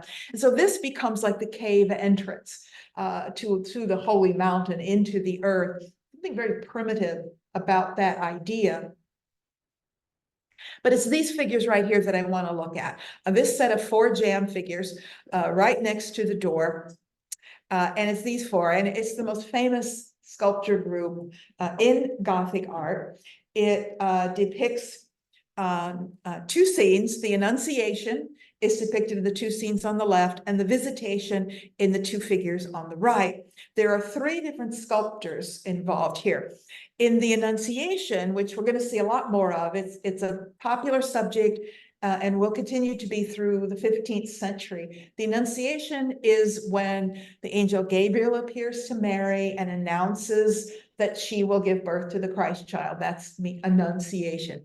The Visitation is often depicted with the Annunciation. The Visitation is when Mary, soon after that, goes to her cousin Elizabeth, visits her, and tells her what just happened, tells her that she's been told by this angel. And now Elizabeth is much older than Mary, and she's also already pregnant with John the Baptist, right? And that is suggested here a little bit. But the 3 sculptors, I'm going to talk about that and look at the style. The angel is one sculptor. This Mary is a second sculptor, and then these 2 on the right are a third sculptor, and they're in dramatically different styles, especially the 2 on the left versus the 2 on the right. So let's take a look at the Annunciation. These 2 figures, especially the one on the left, is a perfect demonstration of what we call the French Gothic style. French Gothic art is all about elegance and beauty over everything else. Whatever is elegant, it's soft, but you also see the beginning of a kind of contrapposto. Remember that? You see it over here too. We'll talk about it. When your weight shifts to one leg from ancient Greece and your leg, the other leg is relaxed, and so your knee is sort of sticking out. We haven't seen that in medieval art because they haven't been concerned with the physical world. They're starting to be concerned with the physical world. They're starting to care what things look like. So we have a little bit of that, but the drapery falls, as much as it may look natural, it's actually more elegant than natural. Everything, the drapery just falls in this perfect, beautiful way. Mary has a different set of proportions. This is, the head is very small and elongated. This is a very different body proportions. And she's not in contrapposto. It's not as elegant design. It's an older style, but the drapery also hangs with very little reference to the physical body as compared to the two on the right. This is where, these are the two that are the most profound. In fact, for a long time, actually, art historians in the past used to argue that these were actually classical sculptures, that these were Roman sculptures that somebody found and put on this building because they looked so Roman to them. They didn't look medieval. They didn't look like the two figures on the left. We know now that's not true, but that's an even more startling effect, because that means somebody at this time carved these figures, and it was okay to emulate the style of antiquity. Someone had been looking at Roman sculpture. Now, Rome, the city in which these are located, was an old Roman city, and there's a lot of Roman sculpture and architecture in that city. So that sculptor would have ample examples of carved sculpture to look at. So we've got Mary and Elizabeth. Now there is a clear sense of the body beneath the drapery. The drapery falls in a more natural but less elegant way, less beautiful way, but more natural way. The faces are individualized and very naturalistic. Elizabeth was older, and she's depicted as older. Here, she's even slightly depicted as possibly being pregnant. You know, there are still issues. This isn't Renaissance art yet. There are still problems with the proportions, particularly the placement of the knee, which is problematic in terms of the body. It's way, way too low. But the point is, when you compare it to Roman sculpture, you see that the sculptor of this work has looked at Roman art and is mimicking it. And the only thing that is more important than the fact that this sculptor mimicked real Roman art is the fact that it was okay to do so on a church, that nobody had an issue with it. There's none of that, let's abandon the ancients, they were pagan. We're not doing that anymore. And the more they saw naturalistic art, the more they wanted it. And it's a slow process. The Renaissance doesn't happen overnight. This is very early, but it's really through the 14th century that it happens. It's rare in the 13th century to find something this naturalistic or this referential to the classical antiquity. So here's the four of them together, and you can see how strikingly different. By the way, these are about 15 foot high. These are big. These are well oversized figures. And I have to show you my two favorite medieval pieces, my two favorite Gothic pieces. One is French Gothic. This is the ultimate example of French Gothic art. Is located at Saint-Denis. It's a motif known as the Virgin of Tenderness, which relates to her relationship to the child, that he's, reaching up to her. It's unbelievably elegant and very, very French. You wouldn't see this anywhere else, although it is going to influence Italian style, as we will see. Look at this long neck and this long, elegant-esque curve that's created from top to bottom. That's pure French Gothic. It's taking contrapposto, but exaggerating it. Long necks were typically considered beautiful. You see that not only in the late Middle Ages, but through the Renaissance and even into the 18th century, long necks were a beautiful thing. So they're often exaggerated in length to create that. It is a reliquary. It holds, and I'm not sure where, probably in this base somewhere, a hair of the Virgin Mary. That is the holy relic. It's associated with this particular gilded silver, and has stone and pearl and enameling in the base. A very naturalistic child as well. Very naturalistic. This was a gift to Saint Denis. And I will talk about that in a moment, but it's modeled on and most influenced by the angel here, the style of the angel. Nobody has suggested it's the same artist because I don't think it is. It's actually better. It's too good to be this artist. The proportions are better, but it's the same French Gothic elegance and elongation. It was a gift to Saint Denis from Jeanne d'Evreux, and Jeanne d'Evreux is very well known historically. She was the daughter, well, she was the granddaughter of Louis IX, the guy who built Saint-Chapelle, and she was the wife of Charles IV. She married him in 1324 when she was 14 years old, and most famous associated with her is her Book of Hours. And I didn't put this on the list. I just decided this morning to put this in to show you her Book of Hours. It's very famous, the Book of Hours of Jeanne d'Evreux. It's a tiny little personal manuscript. It's 4 inches tall and handmade just for her. And it was a wedding gift from Charles IV to her. The one on the right is the original. The one on the left is a facsimile, which you can buy. If you want one, you can buy your own online. But it's in better shape. You can see the one on the right is not in as good a shape. But a Book of Hours, hours refers to the prayers that monks say, the 8 hours of a day when prayers are supposed to be said. And so a Book of Hours is a book of prayers. It's a personal prayer book, and identifies scenes, personal scenes and stories from the life of Jeanne d'Evreux, illustrating biblical stories that relate to all of the different 8 prayers that you say throughout the day. So a little tiny personal book like this, very precious, very special.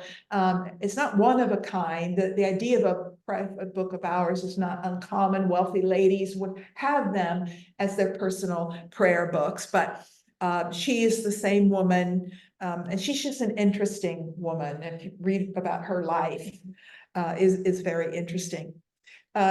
In conjunction with that French Gothic, I want to show you the German Gothic, and I love this piece as well. This is German Gothic style, and it is a Pietà. It's known as the Vesper build. Vespers is the evening prayer at sundown, is Vespers. Build just means picture, or in this case, scene. So Vesper build is a reference to this scene. You were supposed to envision at Vespers prayers, you were supposed to envision this scene. Now, the Pietà is a completely invented motif. There's no context, biblical context in the scriptures for any moment when Mary sat on a throne and held a Christ after his death. However, there are ample images of Mary holding the baby on a throne. We've seen many of them. And there are evidence after his crucifixion where he was taken down from the cross, where she held him. It's combining 2 scenes. And you're encouraged, when you think of the Pietà, to envision the first and last moments in the life of Christ. This scene is a bookend of the life of Christ. It has references to his birth when he's a baby and she's holding him as the Queen of Heaven. And it has references to his death when she's sort of cradling his head on the ground after the crucifixion. So it's mushing together 2 moments in time, and it's meant to, it's what you're supposed to think about at Vespers, which is why it's called the Vesper build, or a Vesper scene, or a Vespers picture. When you say the Hail Mary, it's associated with the Hail Mary prayer. Now, what's interesting about it is, number one, it's carved in wood.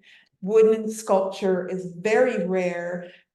There's very little wood carving that has remained. There was not that much done. I mean, most sculpture was either cast in bronze or small pieces in silver, or carved in stone, but not a lot of wood carving in Western art. But there was in Germany, and in fact, when wood cuts come back into favor, we'll be talking about printmaking later, they come from Germany, because it's a kind of crude material. It's a material that's not fine and polished like bronze. It's a coarser material, and it lends itself to a certain style of manipulation. And this is a great example of it. Now, I don't know if you're going to believe me, but I'm going to tell you, this is what I would call extreme realism. Realism meaning truth telling. But for the first time, someone's telling the truth about what it would have been like to be crucified, what real pain was like. This is anguish. This is suffering. Now, the French aren't going to show you suffering. I guarantee the Italians aren't going to show you suffering. They're going to idealize everything. The Germans are going to tell you the truth. And it's horrific, and it's meant to be horrific. It's deeply emotional. I said last time, I'm going to say it again, and I'm going to say it again when we get to more. Nothing is as expressive as German art in Western art. Never has been, and I'm talking about right up to today. It just has that tradition. And when I say expression, I mean passion, intensity. It outdoes everyone else. It's a powerful image. You were also supposed to, because this is still in this period of the cult of the Virgin, you were also supposed to link in your mind the suffering of Mary and the suffering of Christ. This isn't just Christ's suffering. In fact, he's dead. He's not suffering. This is the suffering of Mary. And pity, pietà means pity. It's pity we feel for Mary at this time. She is more prominent than Christ in imagery and in the Christian church. So this is really encapsulates a lot of powerful meaning. And I think this is a beautiful, I used to give this commonly as an exam question. I would just throw up these two images and say, write me an essay comparing and contrasting these two. It's the kind of essay I would love to write, because it's so easy, first of all, but you have to demonstrate your understanding of Frenchness and Germanness. And it's why I love compare and contrast questions. I always use them. Yeah. Is that a reliquary also? No, it's not. Where is it? I don't know. It's in Germany somewhere. Linda? So I think the question I have, you said that this word pieta is kind of in England, and this is also about the same time when we have all this the Virgin Mary. Is it somehow connected? I'm sorry, say that again. Same time we have what? That in France about 1100 there was that whole like the Virgin Mary that became that kind of cult. Yeah. And you're saying that this came out. It's all of the Western Christian world, not just in France, even in Germany. And is this like a kind of a response to that? Do you know this pieta idea? I mean, like when is the earliest? That's a good question. No, it is in the late Gothic that the pietà imagery appears. So it probably is related to the idea, because that's when they first start wanting to link Mary and Christ. And she's not a separate thing, but they're like a pair. And there are a lot of images of the two of them enthroned as if they're king and queen. You know, you see that in a lot of stained glass windows. Well, yeah, I mean, it was kind of crazy, like the Catholic Church was going through all of these, gymnastics to try to show how she was a virgin still, and that her mother was a virgin. I mean, that's the Immaculate Conception. Well, her mother didn't have to be a virgin. There was a special, I don't know, like an act of Congress that proclaimed that her birth was an Immaculate Conception. This is the most commonly misunderstood fact in all of the Christian world. The Immaculate Conception does not refer to the birth of Christ. It refers to the birth of Mary. She had to be conceived immaculately so that she could be the vessel most pure to hold Christ. So what they do is like an act of Congress just declares that she was born immaculately. Yeah, they don't go into a lot of detail on like how that happened, but you're right, that is part of the whole process Peggy, that she's part of. is the French Gothic still in the cathedral at It's- Saint Denis? Yes, it's Part the of Saint it. Denis. It's still Yes. considered a relic. It's the one of the, yes, it is the holy relic of Saint Denis. Yeah, no, it's not. It's a holy relic, so it's there. Has anybody ever DNA tested any of these? Well, you wouldn't have the original to know, so you got nothing to test it against. That's true. Yeah, really. Who knows? Yeah, we got, I mean, there are, one other really popular relic is that is in Paris, I believe, Notre Dame in Paris, is a piece of the fabric, the robe of the Virgin Mary, that's in Paris. And the true cross is, there's a lot of, yeah. Little pieces of wood. Yeah, but I really just love this comparison because there's such perfect examples of a French, and we'll see this through the rest of the class, this Frenchness. So what's happening in Italy? Things are beginning to change. I want to jump up to the 14th century. We're still in the late Gothic, but things are beginning to be shaken up in Italy, and that's important because this is where the Renaissance is going to begin. There are a number of reasons why things begin to change first in Italy. One of them is because they have a weaker, they always had a weaker guild system. The guild system, the farther north you go, the stronger that system is. And the guild system, which is this, structure of workshops that controlled everything, everything that was made, including art objects. That system's very controlling, and they don't want to give up their control. They don't want to give freedom to artists. And the further north you go, the stronger that system. In Italy, it was always weaker. Italian artists, even earlier, often worked independently as independent agents. They might work for, a wealthy client, or work for, a city government. So that already meant they were a little freer to experiment and try new styles. And before we look at some painting, I want to look at this. Here's a really good example of what's happening in the 13th century in Italy. This is a pulpit in the Pisa Baptistry, and the Baptistry in Pisa is a separate building where baptisms took place, and it's a pulpit that the priest would sort of walk up these tall steps, and there are 6 panels all the way around it. And I just want to look at this one panel that depicts, it says the Annunciation, but it's actually 3 different scenes. It's the Annunciation, the Nativity, and the presentation at the temple. And it's a continuous narrative, meaning Mary is depicted 3 times here for 3 different scenes. In the upper left, this is the Annunciation. And you see Gabriel appears, and this is Mary. She's sort of startled and pulls back. That motif is called the Virgin of Modesty, when she sort of pulls back like that and covers herself up.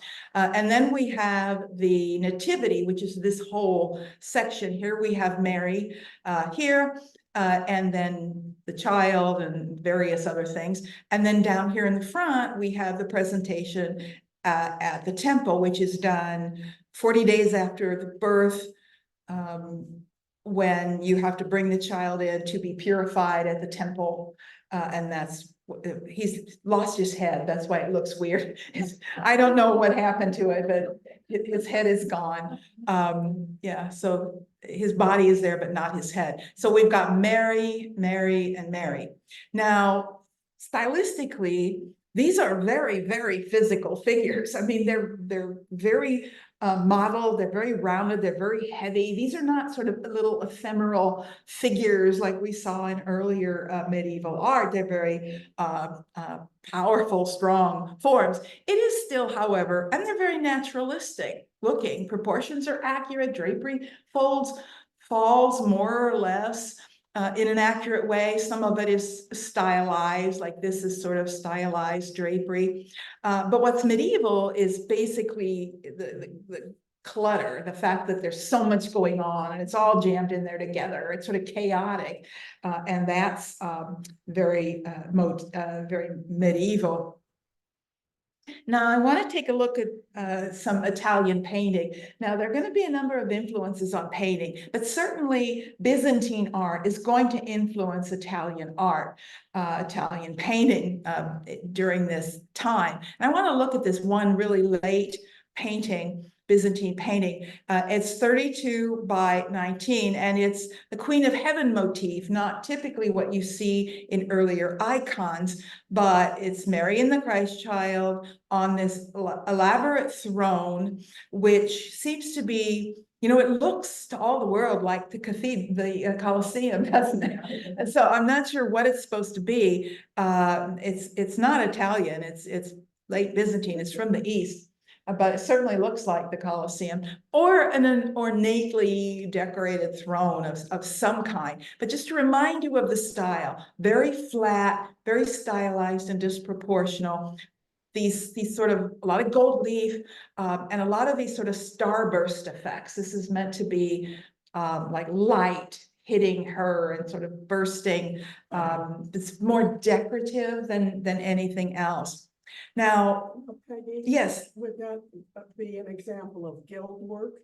yes, a gold leafing is gilding. Gilding just means putting gold on something. Putting gold leaf on something is gilding it. So, No, I meant gild. oh, gild, G-U-I-L-D.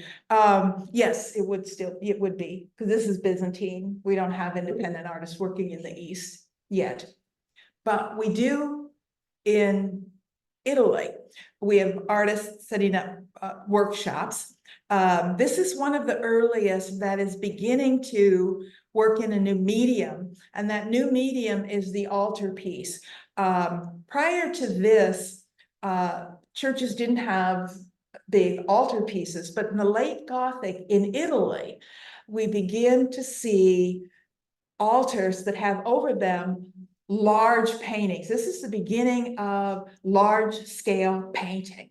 All of the painting, there wasn't that much painting in the West, unless you were doing like painting a wall. We looked at icons in the East, but there was no freestanding painting in the Middle Ages.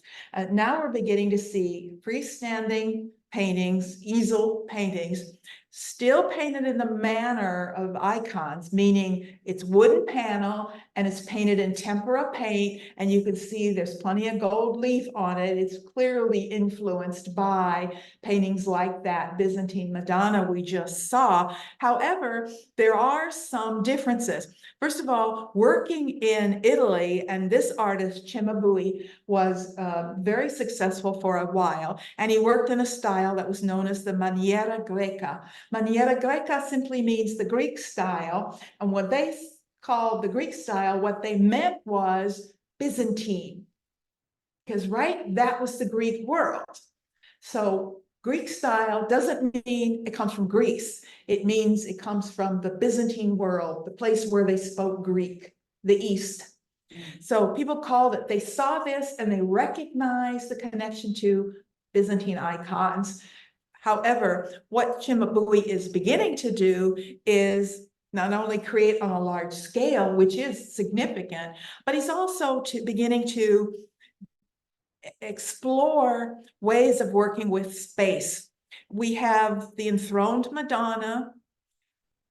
However, she's doing something interesting, and I'm going to point this out in a later painting. She's looking not at the Christ child, she's looking out at us, and she's gesturing like she's presenting the child. And that's a different motif. We're going to talk about that. It's really rare in the 13th century. It's more of a almost 15th century. We'll see it very commonly, and I'll talk more about it at that time and remind you of this. But the angels, one behind the other, spatially seem to be floating up in the air a little bit. They don't seem to be grounded, but they're angels and they have wings, so I guess it's okay if they float up in the air. It's not really problematic. The interesting part of this is the lower section, where you have these figures down here. These are 4 Old Testament prophets below this great throne. Now, when you read this from the top down, you recognize right away that this curve is meant to be interpreted as going back in space. we see somebody who's trying to create a spatial illusion in which there is depth on that, from that surface. That's right away is new. Nobody's been worried about that in the Middle Ages. But as your eye goes down, we have a problem. Because how do we read this arch here? If you read it from the bottom up and don't look above, you read it as an arch going over their head, just like these arches. This you read as going straight up, crossed and over his head, right? So you want to read this one the same way. The problem is when you get right here, now it starts going back in space. So does it go back or does it go over? It's an ambiguous space. It does both. The top of it goes back, but the bottom of it goes over. Now that's somebody who's showing us he's concerned about depictions of real space, the illusion of real space, but he doesn't quite know how to do it scientifically yet and doesn't care that much to figure it out. I mean, he doesn't care that much, but one of his students will. How do you say his name again? Cimabue. Cimabue. Cimabue had a student named Giotto. And well, see, everybody knows that name, right? Giotto is far better known, very, very important person who influenced, the whole beginning of the Renaissance. Giotto, when Giotto started painting, nobody was interested in Cimabue anymore. Really, literally, they weren't interested. They wanted this. I mean, that's very telling. It tells you people want something. They're interested in something. What we've got here is, again, another large altarpiece, another large altar panel. We still see tempera paint on wood, gold leafing, still late Middle Ages. However, he simplified it a great deal. Giotto did a lot of work for the Franciscans. The Franciscans are going to be very influential for the next 200 or 300 years. They're very influential on the early Renaissance. Their ideals, not only in observation and looking at the world, but of simplicity, simplicity, humility, and Giotto's embracing a lot of that in the throne.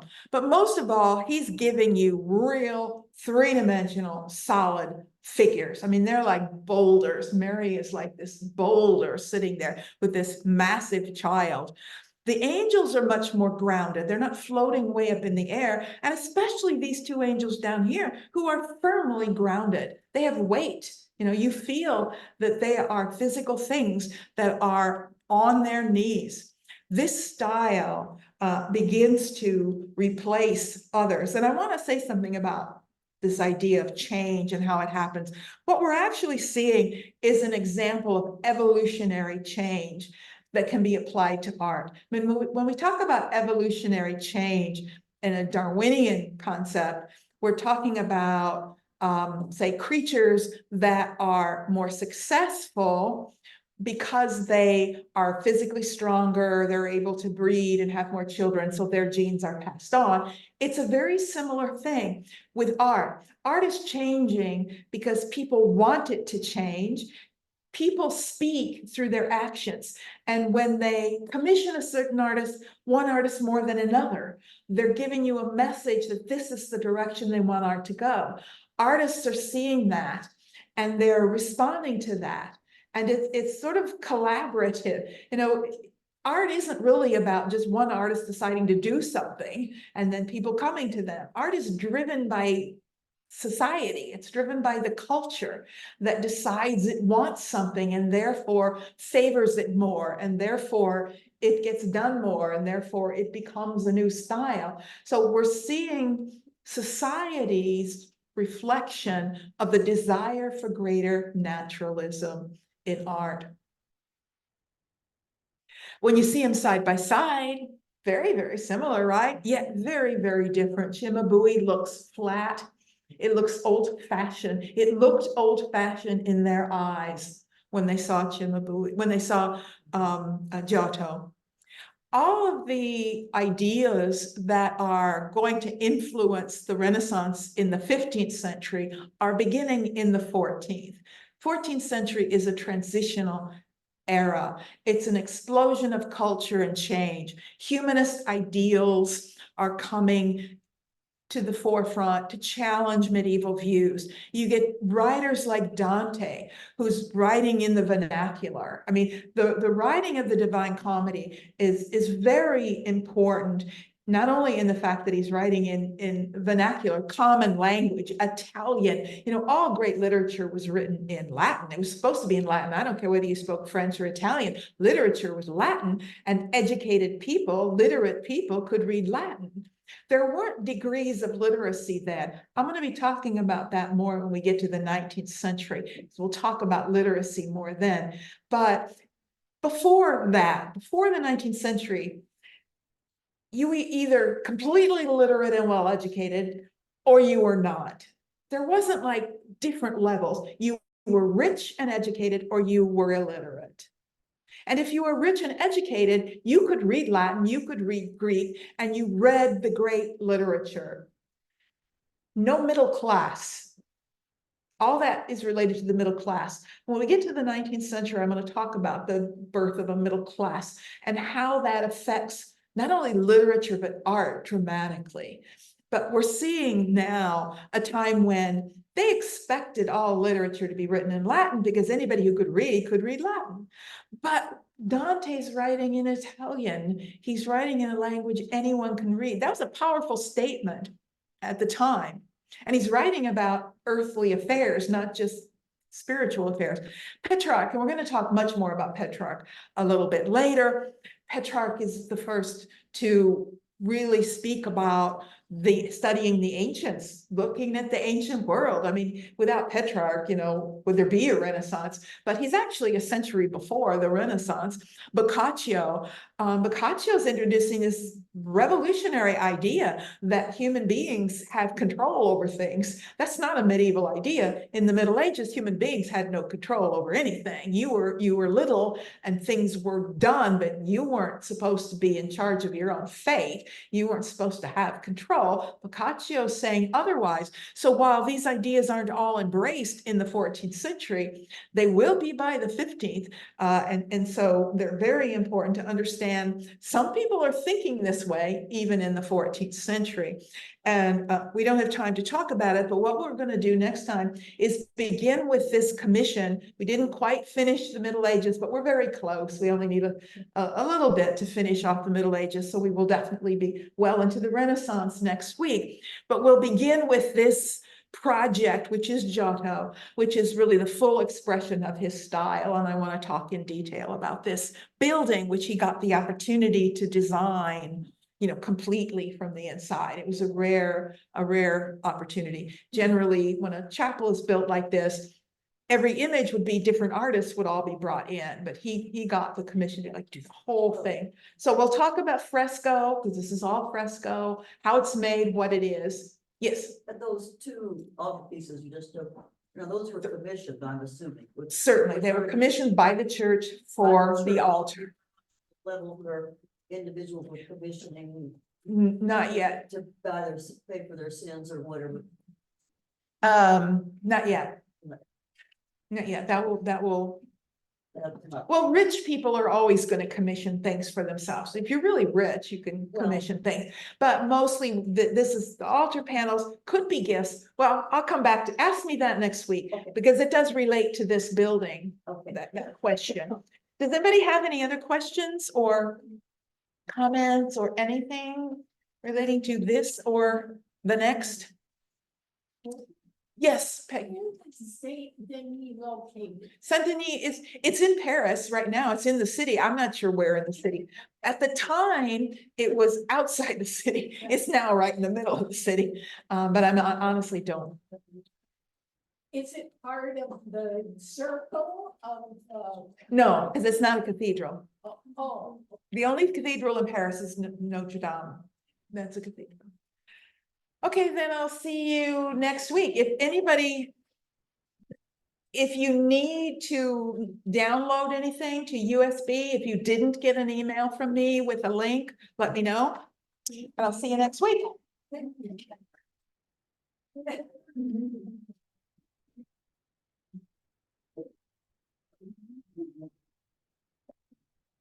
Bye, everybody. It's the